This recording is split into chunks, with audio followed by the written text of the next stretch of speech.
Hello my dear students, welcome to channel Sims Official. I am librarian teacher Rita ma'am.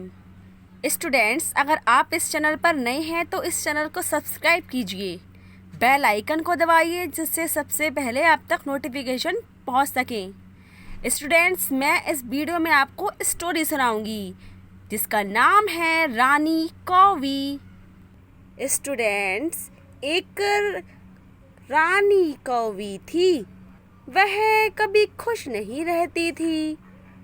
उसे हमेशा किसी ना किसी बात से शिकायत रहा करती थी. उसे अपने काले रंग के शरीर और पंखों से नफरत थी और उसे बची हुई गंदी चीजें खाने में भी अच्छी नहीं लगती थी.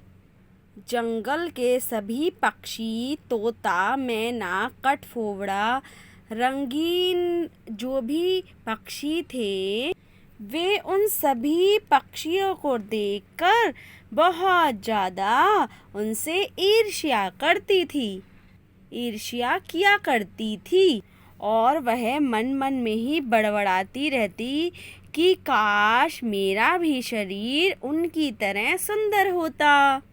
और उसको यह भी दुख था कि उसकी आवाज़ कोयल की तरह मधुर होती. कभी कभी वह सोचने लगती कि वह एक खूबसूरत तितली जैसी होती जो पेड़ों का इधर से उधर चक्कर काटती रहती और रंग बिरंगे सुंदर फूलों का रस पीती. कभी तो वह चील की तरह मजबूत बनना चाहती थी कि वो चील की तरह मजबूत होती. इस तरह से तरह तरह की बातें वो अपने मन में सोचा करती थी. इसी बात को मन में लेते हुए वह जंगल में एक दिन उड़ रही थी और वह बहुत उदास भी थी कि अचानक उस कौवी की नज़र कुछ पक्षियों पर पड़ी जो तितलियों के पीछे भाग रहे थे. उन तितलियों ने बहुत उड़ने की कोशिश की लेकिन कोई फायदा नहीं हुआ. वे पक्षी उन्हें खा गए और कुछ भी नहीं कर सकी तितली.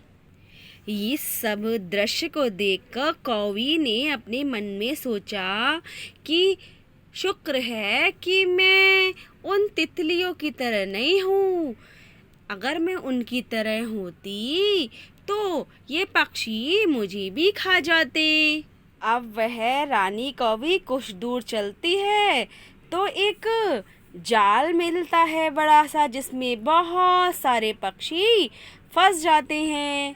वह भी अपनी चोंच बार बार जाल में मार रही थी लेकिन वह कुछ भी नहीं कर सकी. अचानक से दो शिकारी वहां पर आ गए थे. उसने उसको हाथ में पकड़ लिया था. जब कौवी ने अपना मुंह घुमा करके देखा तो काला आदमी उसे देखकर मुस्कुरा रहा था और उसके पास एक और आदमी था और दूसरा आदमी उस आदमी से कह रहा था, भाई तुम इसको छोड़ दो, इसका रंग काला है, हमें तो चिड़ियाघर के लिए रंग बिरंगी पक्षी चाहिए.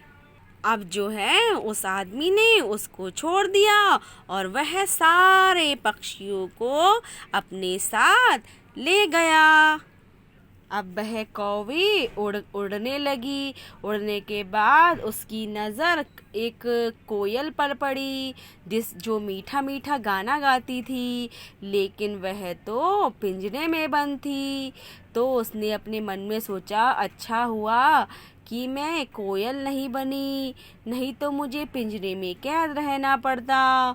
और अच्छा हुआ कि मेरा रंग काला है, और अगर काला रंग नहीं होता तो वह जो शिकारी थे वो मुझे अपने साथ ले जाते.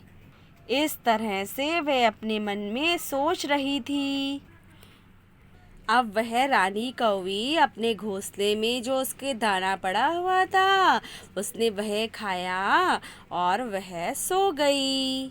और प्यारे बच्चों, उसे इस बात का ज्ञान हो गया था कि मजबूत और खूबसूरत होकर हमेशा मारे जाने और पकड़े जाने के डर के बीच जीने की अपेक्षा काली कौवी बनकर ही रहना सुरक्षित है।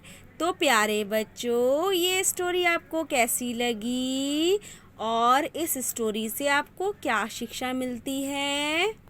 बच्चों, इससे आपको शिक्षा मिलती है दूसरों की सुंदरता या उनके अन्य गुणों को देखकर ईर्ष्या करने की अपेक्षा प्रकृति द्वारा दिए गए अपने स्वरूप पर ही संतोष रखना चाहिए।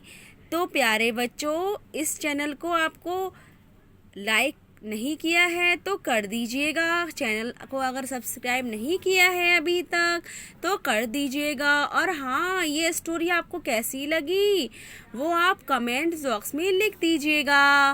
Bye bye.